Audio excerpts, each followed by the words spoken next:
Hey guys, yeah, today, sorry, the video's late today. I'm sorry, but I have a good reason. My cosplay show in The Escapist is finally live. Yay! Yes, please go to The Escapist and watch it, please, and my corresponding column. And if you feel so inclined, leave positive comments because the salt is very ironic. More on that on Feedback Friday. Today, as promised, I'm going to talk about my ongoing analysis of this whole even teenage boys are sick of sexist games survey finds story, and I decided to pick a Guardian story for today because I got sick of looking at the Time article. And this one's actually pretty fair. I think I can recommend giving it a read just because the guy writing it, this guy Keith Stewart, doesn't completely like go into it whole cloth. The reason I picked this is because it has a few more details that the original Time magazine article didn't have. The fact that the sample size was 14,000 U.S. youths. Uh, uh, I'm just going to get into what I promised to talk about today, and we'll deal with this stuff as we go along. I promised today to talk about what I look for when I see one of those things, when I analyze information about video games. And my approach is obviously a little different than other people who cover this topic. I look at video games as an intersection of art, business, and then, social phenomenon, because it is something a lot of people do, much like, television or movies or professional sports or anything like that. Anything a lot of people do is part art, part social phenomenon. Do together, I should specify, because then you get that cultivated effect that everybody is so insistent on demonizing for all the ills of the world. Um, Beyond that, some of the things I look for are, for instance, how does the writer's expertise line up with how they approach the topic? So if someone is, Rosalind Wiseman, for instance, is an education consultant, I would look for something that focused on that as opposed to veering um, out of that area of expertise into something that um, she doesn't really have. She's a newcomer to. I would prefer to see her stay within her specialty. Now, that doesn't mean people can't branch out and try other things.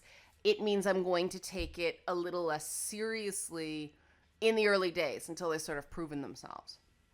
Um, the other thing I always check, and I highly recommend that other people do the same.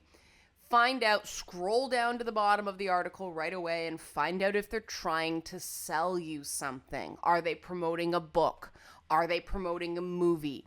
When someone is doing an article to promote something, it, how do I put this? It encourages them to, it encourages them towards hyperbole because they're not trying to make sense. They're trying to get attention. Does that make sense? I hope so.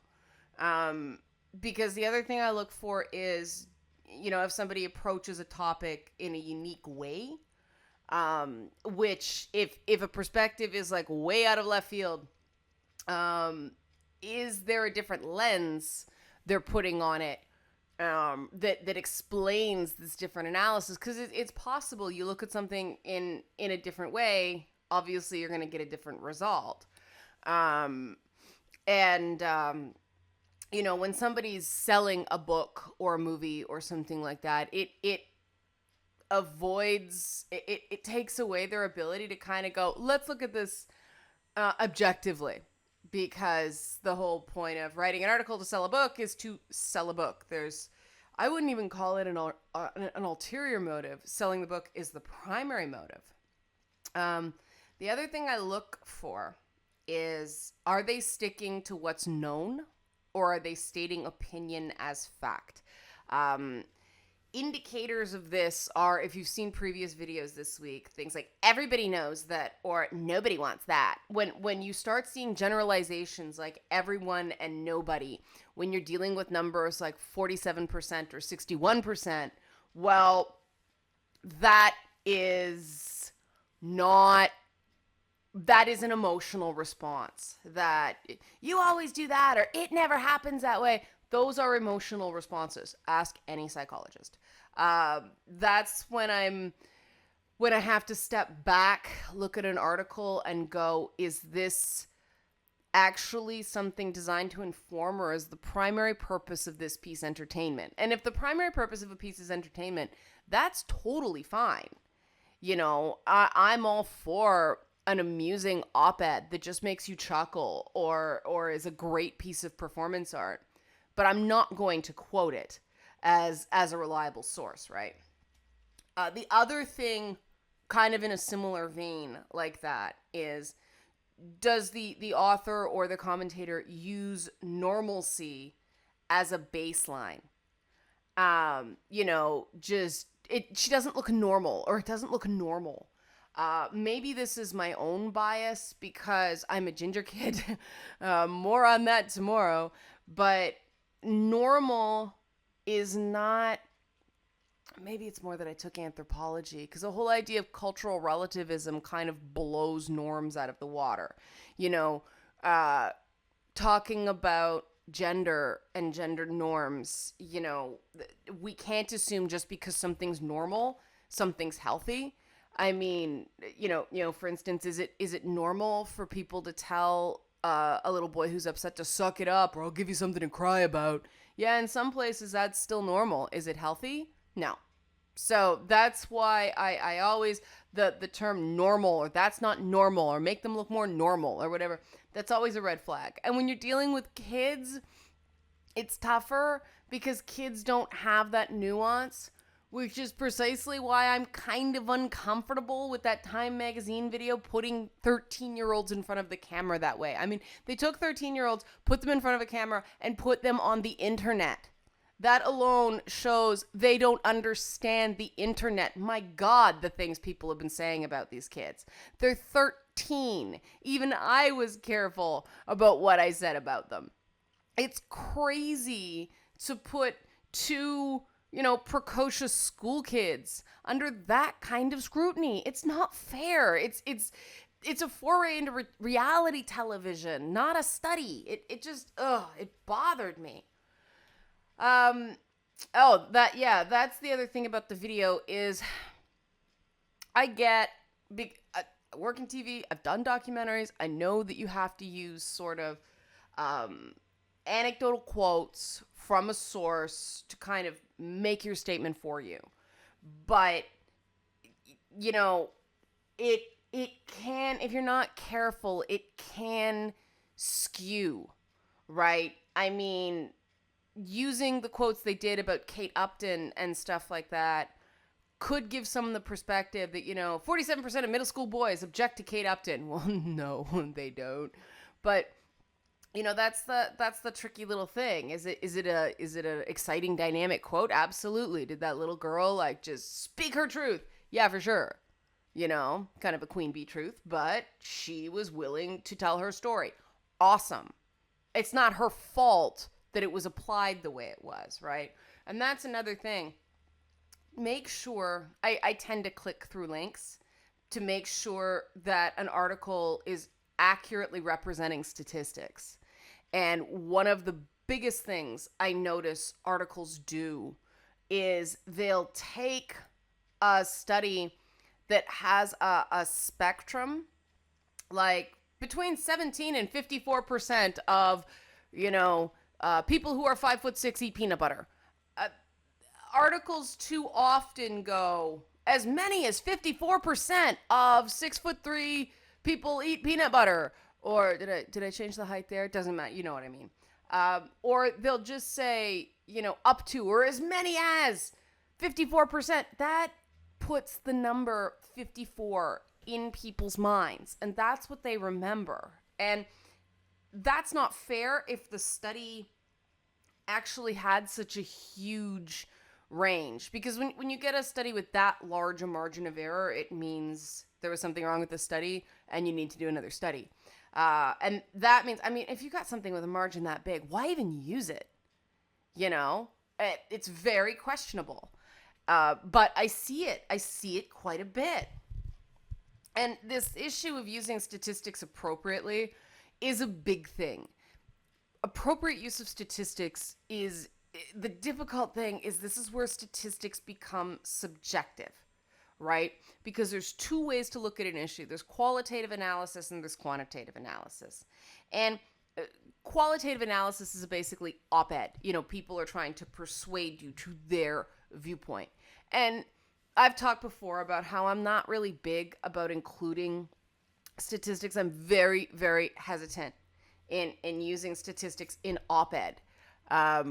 Is there a place for it? Absolutely, especially if you've read a statistic that inspires you to examine a topic. But I think statistics should be a jumping off point for qualitative thought. They should not necessarily be used to attempt to prove a philosophy. You're crossing the streams, right? The problem is quantitative analysis is pretty dry and boring, right? Just dealing with numbers all the time. Some people love to be statistic nerds, but I hate to break it to you guys. Those people annoy the shit out of everybody else. Nobody wants to be nattered on about sample size and this and that, especially if it's angry. If you're going to apply numbers, you have to keep the emotion out of it. And that's because, again, it's crossing the streams. If you want to make a passionate argument, you go right ahead.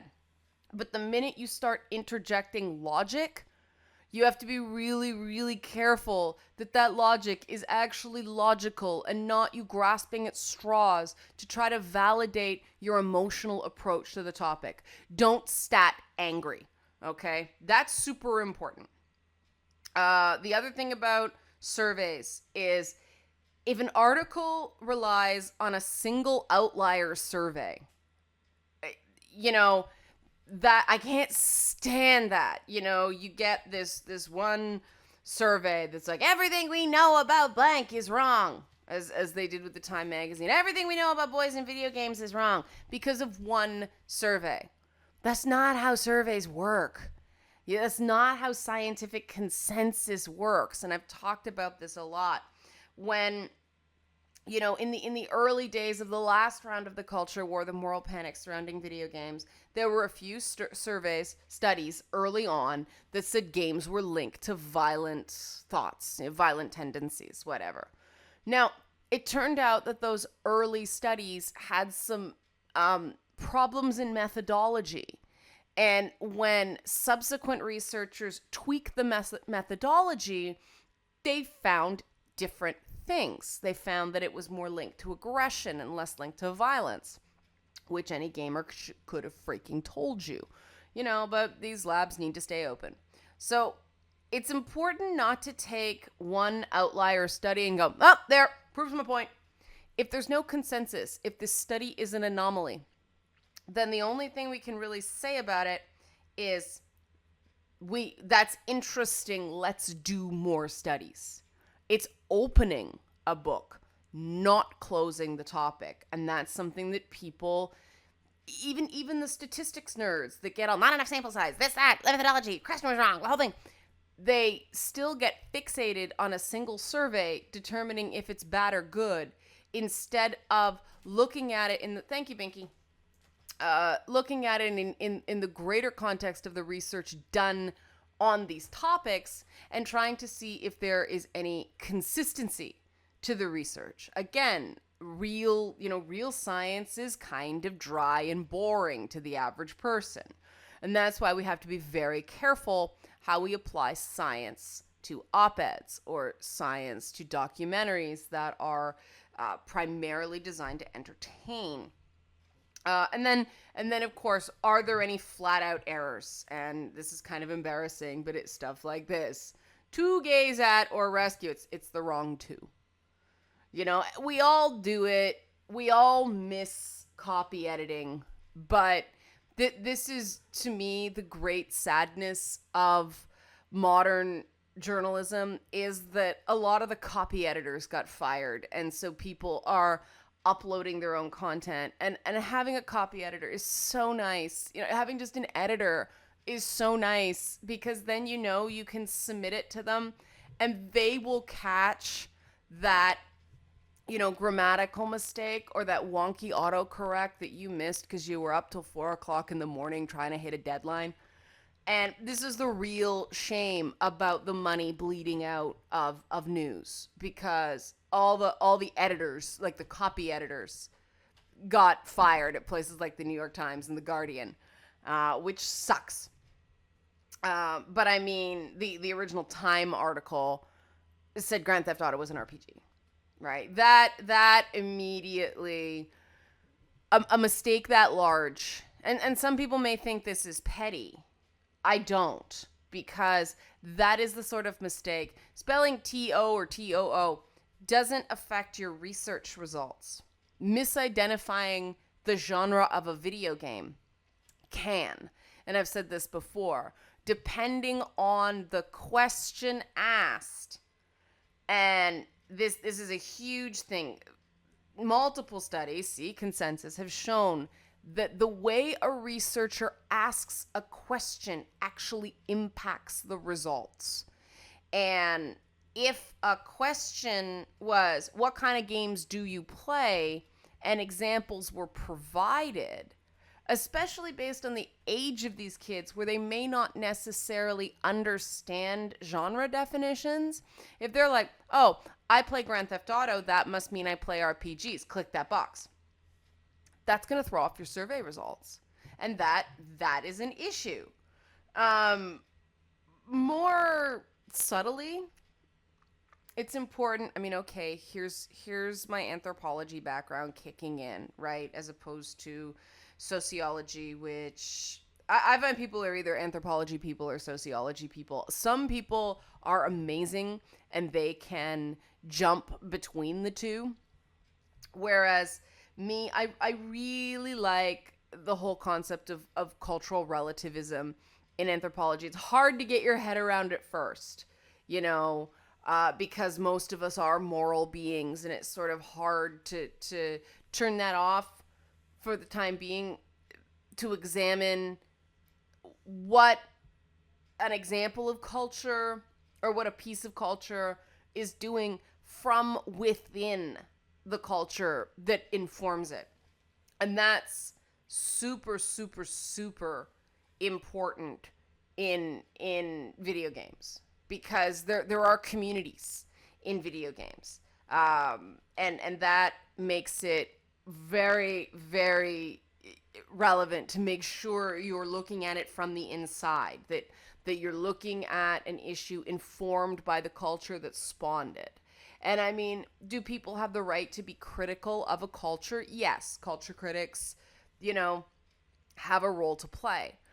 But there's a certain part where you start talking about harm or the messages it sends kids. Okay, classic example of what I'm talking about if people are confused by this point. One of the assertions made in that video is that, look at the messages Mortal Kombat is sending to kids. Well, an outsider to games sees kids playing Mortal Kombat and goes, well, if they're playing it, it must be for them. Gamers know that Mortal Kombat is an M-rated game. That means it never intended to send a single message to a child. And that is the sort of thing that you can go on and on and on about, oh, I don't like the messages that Mortal Kombat sends to kids. This is not good for kids. It's not intended for kids. Kids, a 13-year-old playing Mortal Kombat is the modern day equivalent of a kid getting hold of dad's Playboys. No one is going to claim that Playboy magazine is for kids, right? Games are the same way. There's this idea that because it's a game, they all have to be for children. That's not how video games work. We have those ESRB ratings for a reason. And one thing I do notice is, you'll notice commentators This is my nitpicky thing, but I will refer to a game, it's rated M for mature, it's rated T for teen. When someone starts saying, "Oh, it's a rated R game," I tune out because movies are rated R. Games are rated M. And that's an important distinction that shows whether you are in group or out group according to gamer culture, And I want to hear, I think the opinions of outsiders can be exceptionally valid. It's important to know how the outside world sees us. But I think when it comes to where gaming's going and the ultimate choices, the ultimate direction the gaming community and the gaming industry take, that has to be something we decide for ourselves. And I don't think any survey result should shame us into changing something when our guts tell us it's not true, right? And that's one thing I liked about this article, that because it's written by a guy. He challenges the assumption that you know men take issue with this sort of stuff, and male gamers are like, yeah, there's a lot of guys who don't like seeing women put in compromised positions. This is pretty, here it is. The title of Wiseman's article is "Everything You Know About Boys in Video Games is Wrong." That's not quite true, given that there are enough boys and men who fight any suggestion of objectification in games to seemingly counter Wiseman's survey base 100 times. We know that this is, these kids are a definite anomaly in some areas. And it's tricky. That I'm getting ahead of myself here. Okay, let's back up. Where's my list here? Blah, blah, blah, blah. Talked about errors. I talked about this before, so I won't spend a lot of time on this. How the info is collected, the information is collected, is really important. Like I said, and he points out here that for all the "no one has to see that," he pointed out that it's really hard to tell that the boys were annoyed by the Game of War ads because of what Kate Upton's wearing, and or whether they were annoyed by the ads because they saw them too often. And that's a very good point, because we've all seen those sort of sexy anime chick RPG ads, and at first it's like, oh, she's cute. And then after 20 times, you're like, oh, that again. And then after 100 times, it's like, enough. I get it. I'm not clicking. Go away. And it does get annoying. And he points out that the ads for Game of War have been incredibly effective. So this idea that the ads are not targeting people, they're not working, it's just not true. And so that's sort of where I was getting ahead of myself before. Was my biggest, possibly my only real issue with this study is we haven't gotten the study, have we? We got an article in Time with a bunch of conclusions based on that study that overreached. And I think that, a 1,400 person study. Now, you notice it doesn't say 1,400 boys. I'd be very curious how many boys and how many girls took this study. But, this idea that one study says everything we know about boys and games is wrong, that again, that title is trying to sell something. It's that caution I said before. And I don't agree with the conclusions that people are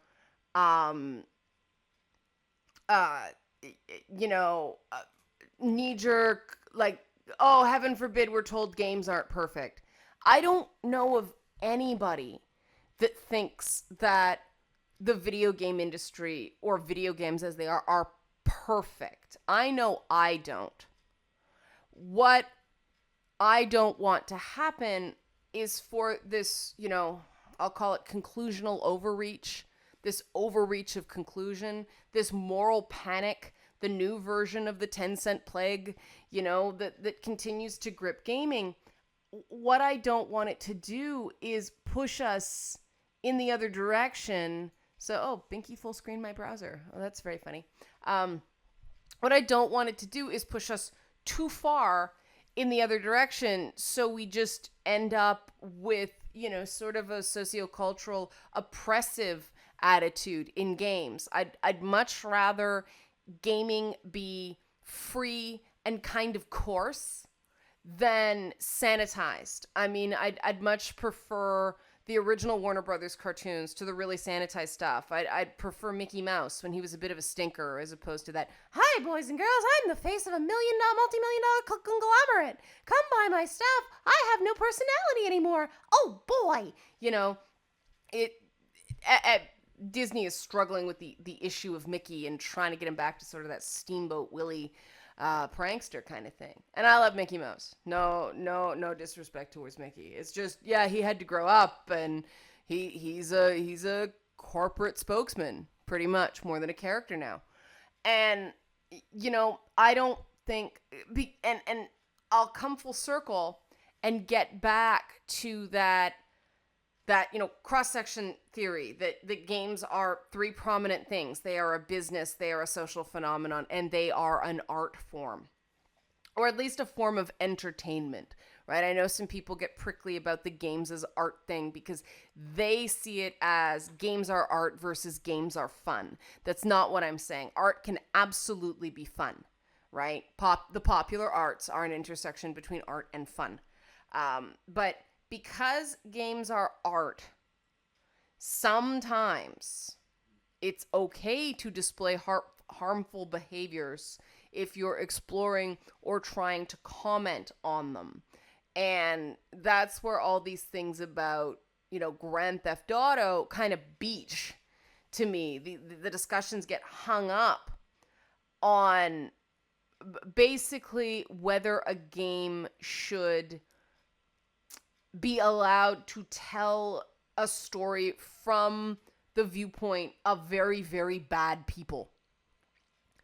And, an artist will instantly go, yes, absolutely, you should be able to tell, the story from an anti-hero's or a villain's perspective. Absolutely, that is a valid artistic choice. But then you get the think of the children thing, and Grand Theft Auto is not intended to get in the hands of children. And this is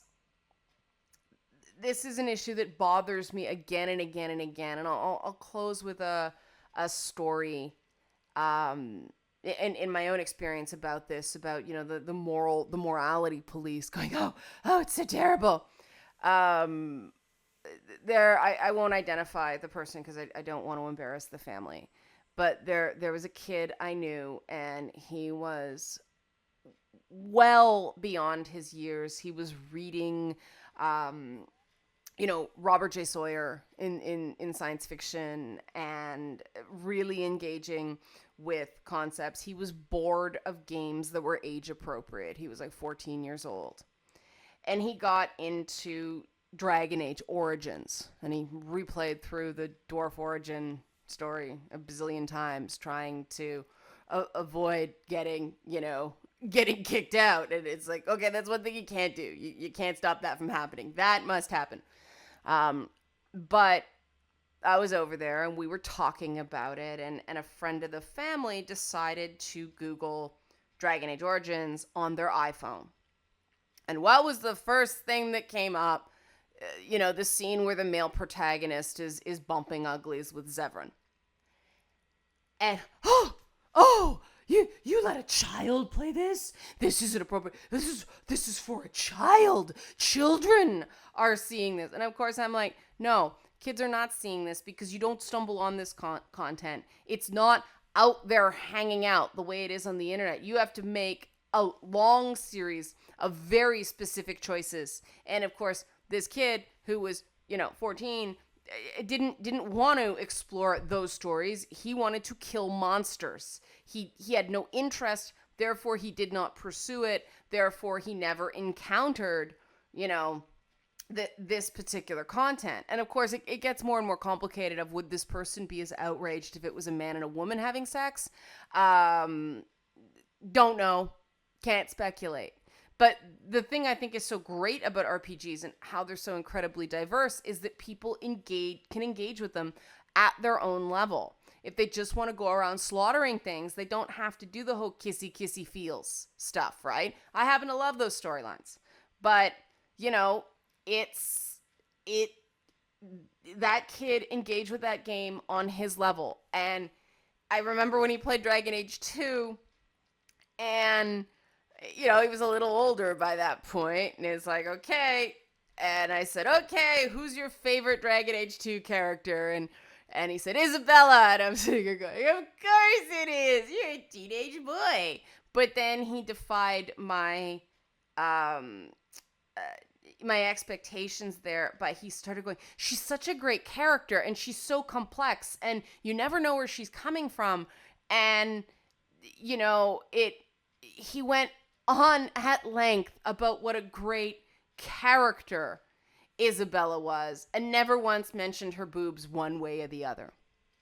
And I was like, all right, kid, and that's what I think is great. And that's what I think is great about video games. And that's what I think is great about the ESRB system, in that parents can choose in a case like that where a kid is just, he's ready for it, even though, the number on his birth certificate may not say that. This kid can handle it. And why should a kid not be able, if a kid was reading beyond their grade level, everybody would be like, yay, great parenting. But that means you're getting into adult books with some potentially interesting subject material. That there's a difference between, making sure your kids are age appropriate for something so they're not traumatized, and, shielding your kids from stuff because you're not ready to answer the hard questions. And I think too often these people, like the people who are complaining about toys of the Slave Leia, toys, the reissues, the Return of the Jedi costume, fathers are complaining. The kids are, she's got a chain around her neck. Kids are seeing this. Well, it's slavery. It's slavery. Hence the chain around her neck. It's a thing. Kids are aware of this stuff, but that's my thought. I don't know if I can do another video on this. I think I might change topics for Feedback Friday, but thanks for listening, and have a great day.